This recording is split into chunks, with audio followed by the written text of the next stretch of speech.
Aliza talk के मुअज़्ज़ज़ सामीन को अलीज़ा कमल का सलाम। दोस्तों, उम्मीद करती हूँ आप सब खैरियत से होंगे, जहाँ रहें खुश रहें। बढ़ते हैं कहानी की जानिब। शुरू करते हैं आज की कहानी। वो हमारे पड़ोस में रहती थी। नाम तो उसका शहाना था, मगर प्यार से घर वाले उसे शैनी पुकारते थे। उसका कोई भाई नहीं था, ना बहन।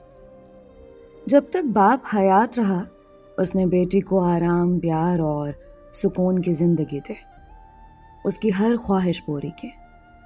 यही वजह थी कि वो मगरूर और खुदसर हो गई थी।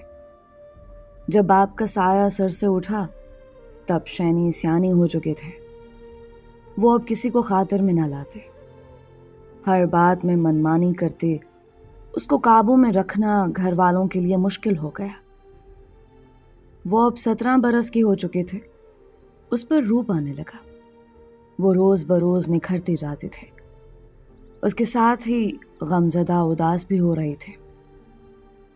उन्हीं दिनों खेत से साग तोड़ते हुए उसकी मुलाकात मीरू से हो गई। दोनों के दिलों ने एक दूसरे के सिग्नल्स वसूल किए और चाहत के सिग्नल्स के जरिए आने जाने लगे। उनके बीच मुलाकातें होने लगीं और फिर गहरे मरासिम पैदा हो गए। उन्होंने बहुत एहतियात की कि उनका राज दुनिया वालों पर आश्कार ना हो सके, लेकिन ये मुहाल था कि ऐसे ताल्लुकात छुपते नहीं। उनके बीच की बात निकल गई। उड़ती उड़ती शैनी की माँ जुबैदा के कानों तक बात पहुंच गई। वो सकते में रह गई। भागकर अपने भाई के पास पहुंची और दिल पर हाथ रखकर अपना दुखड़ा बयान किया। उसके भाई ने मशवरा दिया कि शैनी की शादी कर देनी चाहिए।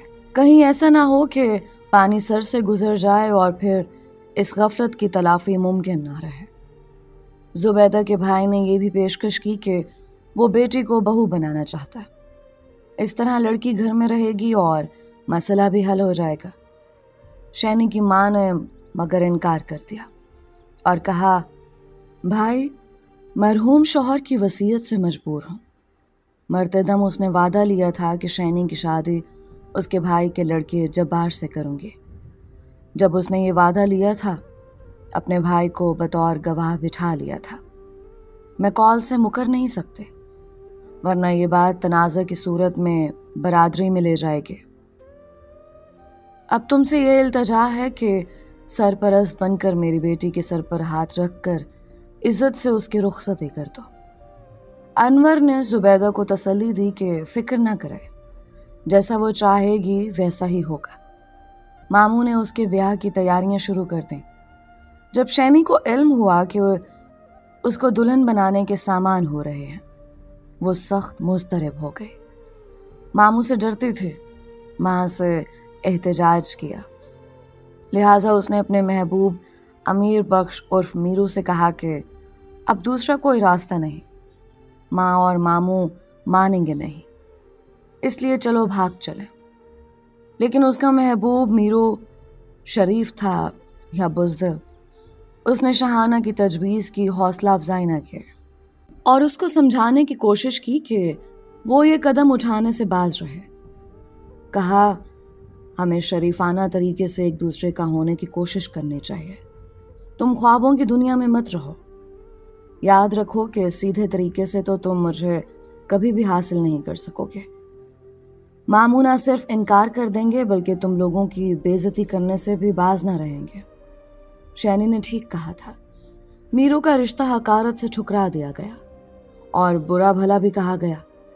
वो शैनी से मोहब्बत करता था, तभी खामोशी से जिल्लत सहकर उनके घर से निकल गया। इस नाकामी पर एक बार फिर शैनी ने उसको भागने पर उकसाया। मंसूबा बनाने के बावजूद ऐन वक्त पर वो उस मंसूबे पर अमल न कर सका। यूं रोती धोती शैनी दुल्हन बनी चचाजाद के घर आ गए। रुखसती के वक्त घूंघट में भी उसने मां से यही कहा था कि अब मुझे दुआएं देकर विदा की जरूरत नहीं। अगर मैं मीरू की ना बनी तो मेरा नाम शहाना नहीं, तो मुझे चमारन कहना। तुमने अपनी जिद को पूरा किया, अब देख लेना तुम्हारी शहाना क्या करेगी।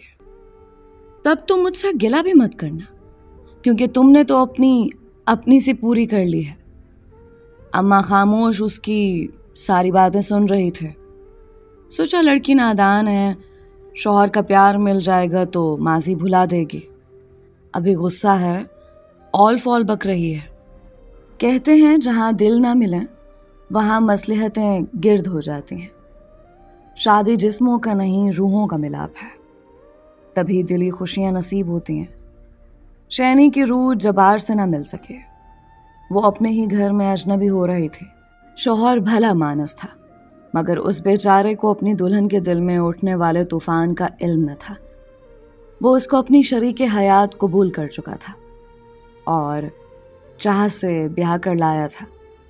وہ تو ایک نارمل آدمی کی طرح صبح کام پر جاتا، رات کو تھکا ہارا گھر آتا، کبھی بیوی سے پیار و محبت جتلاتا اور کبھی تھکن سے چور یوں ہی پڑ کر سوتا۔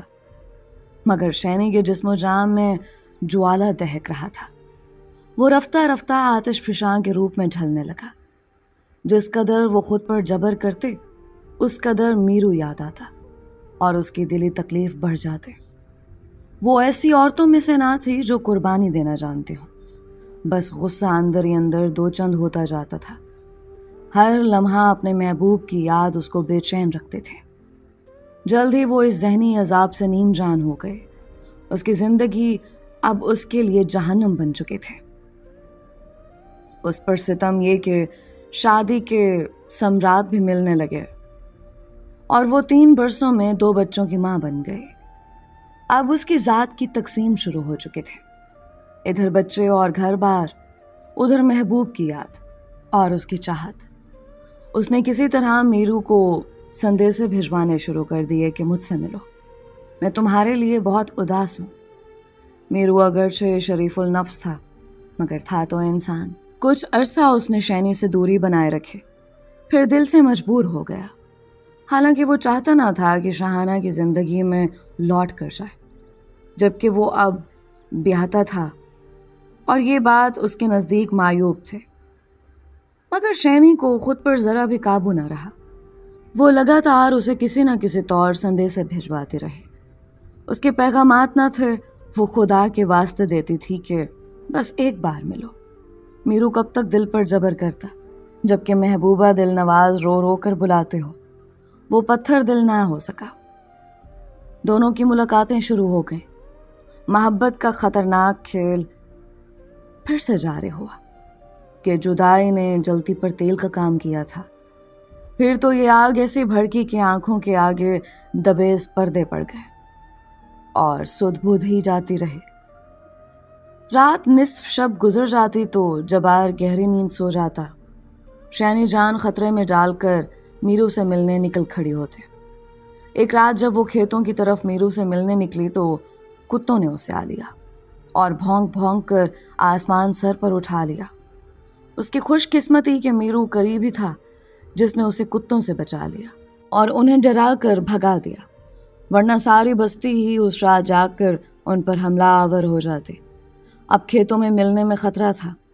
شینی نے میرو کو مجبور کیا کہ وہ اس کے گھر پر آ کر ملے۔ یہ تو اور بھی پرخطر راہ تھے، مگر برا ہو عشق کا کہ اسے لطف ہی خطرناک راہ پر چلنے میں آتا ہے۔ بالآخر محبوبہ کے مجبور کرنے پر وہ راضی ہو گیا۔ یہ کہنا چاہیے کہ اس کی مت ماری گئی کہ یہ دونوں جبار کے گھر کے اندر ملنے لگے۔ جب رات گہری ہو جاتی اور جبار دن کی مشقت سے تھکا ہارا نیند کی آغوش میں بے خبر سو جاتا تو جان کو خطرے میں ڈال کر میرو شینی سے ملنے اس کے گھر پر آ جاتا۔ وہ اس کے آنے کے وقت سے ذرا پہلے دبے پاؤں ڈیوری میں جا کر کنڈی کھول دیتے تھے۔ وہ رات کے اندھیرے میں اس کے پاس آتا اور پوہ پھٹنے سے قبل چلا جاتا۔ یہ روز تو نہ ملتے تھے، مہینے میں 3-4 بار میرو کو جان ہتھیلی پر رکھ کر شینی کی خوشی کی خاطر کانٹوں کی اس باڑ کو پھلانگنا پڑتا تھا، کیونکہ وہ گھر سے باہر اسے ملنے سے قاصر تھے۔ اس روز شام سے ہی بادل گھرے ہوئے تھے۔ میرو کو شینی کا سندیسہ ملا کہ آج ملاقات کا موسم ہے۔ موسم واقعی سہانا تھا۔ آج رات تم کو آنا ہی ہوگا۔ یہ سندیسہ اسے ملا تو وہ شام سے ہی رات کا انتظار کرنے لگا۔ جب آر کام سے گھر آیا وہ آج بہت تھکا ہوا تھا۔ सारा दिन थ्रेशर पर चढ़कर भारी काम निपटाया था। तमाम फसल से भूसा अलग करके समेट भी दिया था। आज वो बेहद थक गया था। बादल देखकर उसने कहा, शैनी, आज रात को बारिश जरूर होगी, खाना दे ताकि मैं सो जाऊं। खाना खाकर बारिश के ख्याल से वो सहन में सोने के बजाय उस कमरे में जाकर सो गया जहां उसकी बीवी मीरू से मिलते थे। घर में 2 ही कमरे थे। दूसरे कमरे में सास, ससुर और देवर सो रहे थे। आज वो भी सहन की बजाय अंदर जाकर सो गए कि बारिश होगी तो नींद खराब होगी। अब शैनी परेशान थी कि मीरू को संदेशा भेज चुके थे। खुले सहन में उसके साथ बाहर बैठना खतरे को आवाज देना था। ऊपर से बारिश हो गई तो उसके कमरे में 2 ही चारपाइयाँ थे। एक पर जबार सो रहा था और दूसरी चारपाई पर उसने अपने दोनों लड़कों को सुला दिया था। खुद उसके सोने को कोने में एक कठिया पड़ी रह गई थी। अभी बूंदाबांदी शुरू ना हुई थी, आधी रात बीत गई थी। उसने घड़ी देखी और दबे कदमों सहन पार करके बैरूनी दरवाजे की कुंजी खोलकर आ गए। उसके कान सहन के जानिब लगे थे। नींद तो आंखों से कोसों दूर थे। उसने कठिया को उस चारपाई के साथ बराबर करके बिछा दिया जिस पर उसके बच्चे सो रहे थे। कमर सीधी करने को वो लेट गई। खटका किए बगैर मीरू दबे कदमों से कमरे में आ गया। उसे देखकर शैनी की जान निकल गई। शैनी ने आहिस्ता से बाजू से पकड़कर फर्श पर बैठ जाने का इशारा किया और खुद भी उसके साथ जमीन पर बैठ गई। इतने में बारिश के गिरने की आवाज आने लगे। वो उसके कान के पास मुंह लेकर सरगोशी में बोले, मैंने तुमको बुलवा तो लिया, फिर मना ना करवा सके। अब बाहर बरामदे में चलो, यहाँ जबार और बच्चे सो रहे हैं। किसी की आंख खुल गई तो जुमला अधूरा छोड़कर वो उसको कमरे से बाहर ले आए। खुदा की करनी की हल्की बारिश चश्मे जदन में तेज हो गई और फिर मूसलाधार मींह बरसने लगा। पाए रफ्तन न जाए मानदन। अभी वो सोच ही रहे थे कि क्या करें कि खटका हुआ और ससुर के खांसने की आवाज़ आई। वो समझ गई कि बारिश का जायज़ा लेने के लिए ससुर बरामदे में आने वाला है। तुम गंदुम की कुंडी के पीछे हो जाओ, ये एक नज़र भैंस और गाय पर डालकर वापस चला जाएगा। इतने में लाठी टेकते ससुर बरामदे में आ गए। ये दोनों जहाँ बैठे थे वहाँ ही बैठे रह गए। सत शुक्र के बूढ़े की बिनाई कमज़ोर थी और दिए की रोशनी मध्यम। उसने उधर देखा जिधर ये बैठे थे। जानवरों को बाड़े के अंदर पाया तो मुड़कर अपने कमरे में चला गया। तब उनकी जान में जान आई। अगरचे मींह तेज बरस रहा था मगर अब मीरू को मजीद खतरे की दावत देना थी। वो बरसती बारिश में चलने को हुआ, तभी बच्चे के रोने से जबार की आंख खुल गई। बीवी को कमरे में ना पाकर उसने लालटेन हाथ में पकड़े और बरामदे में आया। उसके कदमों की आहट सुनकर तरन्नुत मीरू कूंदी के पीछे छुप गया और शैनी तेज कदमों से कमरे की तरफ हो ले। उसने शौहर को दहलीज पर जा लिया। किधर चली गई थे? बच्चे रो रहे हैं, तुम्हें होश नहीं? मेरी नींद खराब कर दी उसने। मैं देखने गई थी कि मवेशी सहन में तो नहीं रह गए, बारिश हो रही है। वो ये कहती जल्दी से बच्चे के पास गए और उसको पहलू में लिटाकर खुद उसके पास लेट गई। भिन भिनाता शौहर भी आकर अपनी चारपाई पर लेट गया। वो अब उसके सोने का इंतजार करने लगी। मीरू बादस्तूर कूंदी के पीछे खड़ा रह गया। मिट्टी की कूंदी जिसमें गंदुम जखीरा करते थे, उस वक्त वही उसके जान बचाने का जरिया बनी थी। बारिश जोर दिखाकर अब थम गई थी। जबार को नींद ना आ रही थी। वो उठकर बरामदे में आया और वहां पड़ी चारपाई पर ढह गया। चारपाई ऐसी जगह बिछी हुई थी कि कूंदी के पीछे से निकलकर दरवाजे की तरफ जाने का रास्ता बंद हो गया था। अब जबार के सो जाने का इंतजार लाजिम था, जिसे मीरू का दम घुटने लगा। मगर जबार के खराटों की आवाज ने उसको सहारा दिया। वो गहरी नींद सो गया था मगर ससुर को नींद ना आ रही थी। उसको अंदर कोठरी में गर्मी लगने लगी। वो चारपाई उठाकर सहन में आया और बैरूनी दरवाजे के पास डालकर सो गया। अब मीरू ने खुद को कहा, वाह देहाती की अकल। औरत के कहने में आया और मौत के गड्ढे में आ फंसा। बूढ़ा सोने का नाम न ले रहा था और रह रह कर करवटें बदल रहा था। कम बखत ने चारपाई भी ऐसी जगह डाली कि उधर से निकलकर दरवाजे तक जाने का रास्ता मसदूद हो गया है। तभी उसके सोने का इंतजार लाजिम था। कमरे के अंदर हब्स के बायस दम घुटने लगा। शैनी का बच्चा कसमसाया और रोने लगा। शैनी ने घबरा कर बच्चे के मुंह पर हाथ रख दिया कि कहीं उसके रोने से शौहर की आंख ना खुल जाए, और वो उठ बैठा। इस तरह चुप होने की बजाय दम घुटने से बच्चे ने और जोर लगाकर रोना शुरू कर दिया।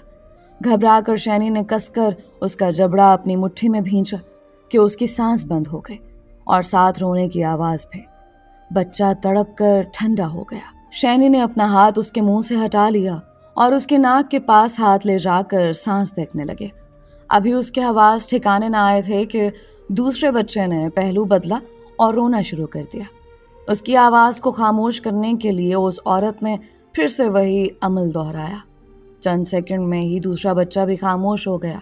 जब आर और सुसर दोनों सो गए तो शैनी आहिस्ता आहिस्ता कदम बढ़ाती कूंदी के पीछे आए और मीरू को बाजू से खींचकर कमरे में ले आए। बोली, अब तू किसी तरह बाहर निकल जा। बच्चे फिर से जाग गए तो बाहर नहीं जा सकोगे। लेकिन तुमने उनको खामोश कैसे किया? मुंह को हाथ से बंद कर दिया था। उसे शक हुआ। देखो तो कहीं सांस हमेशा के लिए बंद तो नहीं हो गई? हाँ, हो तो गई है। अरे कहीं मर तो नहीं गए? माँ ने बारी बारी दोनों की नाक पर हाथ रखकर सांस जांचे। हाँ, मर गए हैं। अब तो निकल, अपनी जान बचा। वो खांस रहा है। वो अभी नहीं सोया। खटक की आवाज से उधर को निकलकर पिछली दीवार से बाहर कूचा। औरत का हौसला देखकर मीरू का सर घूम गया। उसे लगा कि उसके पास दिए की मध्यम रोशनी में उन मासूम बच्चों की मां नहीं, कोई डायन खड़ी है। बेख्तियार उसके मुंह से निकला, उफ, उफ, तू औरत है कि डायन? ये कहकर वो कमरे के अकबी खिड़की से निकलकर भागा, पिछली जानिब की दीवार पर चढ़ा और धम से बाहर कूद गया। आवाज पर सुसर ने पुकारा, ये कैसी आवाज थी? अरे कौन है? वो उठ बैठा। भागने वाला भाग गया और वो कौन कौन करता रहा।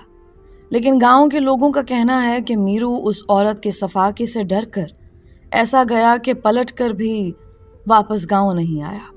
वो हमराज दोस्तों से कहता था, यारो समझ में नहीं आता कोई औरत ऐसी संग दिल भी हो सकती है कि इश्क के पीछे बच्चों को ही मार डाले। मैं ऐसी औरत की मोहब्बत से बाज आया। दूसरी बार मिलने का आप तसव्वुर भी नहीं कर सकता। जबकि शैनी के संदेशे इस अंधोनाक वाक़ये के बाद भी मिला करते थे कि एक बार मिलो ना। दोस्तों, ये थी एक ऐसी औरत की कहानी जो इश्क में अंधी होकर अपने बच्चों के लिए डायन बन गए। उम्मीद करती हूँ इस कहानी से बहुत सी लड़कियों ने काफ़ी कुछ सीखा होगा। माँ का दर्जा इस दुनिया में सबसे बड़ा दर्जा है। माँ के कदमों के नीचे जन्नत रखी गई है और हर माँ के कदमों के नीचे जन्नत नहीं है। ऐसी माँ के कदमों के नीचे जन्नत है जो अपने बच्चों के लिए खुद को कुर्बान कर सके, ना कि अपने लिए अपने बच्चों को ही कुर्बान करते। इस कहानी से मुतालिक अपनी राय का इजहार ज़रूर कीजिएगा। आप सबके प्यार और सपोर्ट का बेहद शुक्रिया। आज का स्पेशल थैंक्स मिसेस खैरुन्निसा का, जो कि पाकिस्तान से बिलोंग करती हैं, और मिस्टर जियाउद्दीन शेख का, जो कि मुंबई इंडिया से बिलोंग करते हैं। अगर आपने अभी तक हमारे चैनल को सब्सक्राइब नहीं किया तो अभी सब्सक्राइब कर लें। मिलते हैं एक और नई और मुख्तलिफ कहानी के साथ। अलीज़ा कंवल को अपनी दुआओं में याद रखें। अल्लाह हम सब का हामी और नासिर रहे।